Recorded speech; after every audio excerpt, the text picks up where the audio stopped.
আমাদের কিন্তু পানি বেশি নাই, তা আমাদের কৃষিকাজ করে খেতে হয়। পানি আপনার সরটিউবেল, ডিপ টিউবেল বা ওই আপনার বয়লিং থেকে নিতে হয়।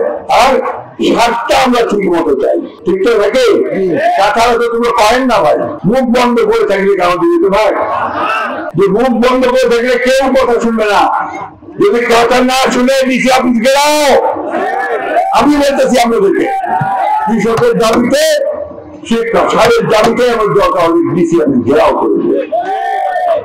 ওই আমরা তন্ত্রগিরি বেশি বের করবেন না, আপনারা জনগণের কথা শুনবেন, ক্লিয়ার বুঝেন।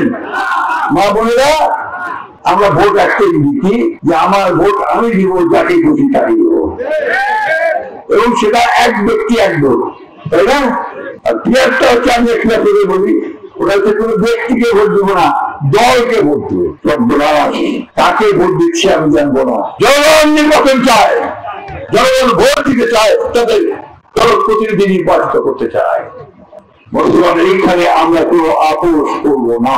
আমরা শিক্ষকরা আন্দোলন করতেছে, আমরা শিক্ষিত শিক্ষক নয়, আমরা গোটা শিক্ষা ব্যবস্থাকে জাতীয়করণ করবো, অর্থাৎ সরকারি কর্তব্য।